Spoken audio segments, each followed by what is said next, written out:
নমস্কাৰ বন্ধু-বান্ধৱীসকল। আজি আপোনালোকক বৌদ্ধ ধৰ্মৰ এটি কাহিনীৰ বিষয়ে ক'বলৈ লৈছোঁ। কাহিনীটো যেন আপোনালোকে শুনে যেন। কথিত আছে এদিন ৰাজকুমাৰ সিদ্ধাৰ্থই বাহিৰলৈ যাওঁতে 4জন ব্যক্তিৰ লগত তেওঁ সাক্ষাৎ হয়। প্ৰথমে তেওঁ এজন বৃদ্ধ মানুহ, তাৰপিছত এজন অসুস্থ মানুহ আৰু শেষত এজন মৃত মানুহক দেখা পায়। তেওঁ তেতিয়া তেওঁৰ লগৰীয়াসকলক এই বিষয়ে প্ৰশ্ন কৰাত তেওঁলোকে উত্তৰ দিয়ে যে এইবোৰেই হ'ল মানুহৰ নিয়তি।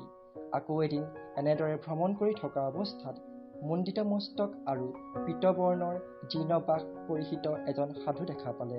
লগৰীয়াসকলে এই লোকজনক সন্ন্যাসী বুলি গৌতমক পৰিচয় কৰাই দি কয় যে এই লোকজনে মানুহৰ দুখৰ বাবে নিজৰ জীৱন ত্যাগ কৰিলে। ৰাজকুমাৰ সিদ্ধাৰ্থই সেই ৰাতিতেই শুই থকা অৱস্থাত নিজৰ পত্নী, পুত্ৰ, পৰিবাৰক নিঃশব্দে বিদায় জনাই জ্ঞান অন্বেষণৰ অৰ্থে মাত্ৰ 29 বছৰ বয়সতে ৰাজপ্ৰসাদ ত্যাগ কৰে। সিদ্ধাৰ্থৰ এই যাত্ৰাকেই মহানিষ্ক্ৰমণ বুলি কোৱা হয়। ধন্যবাদ।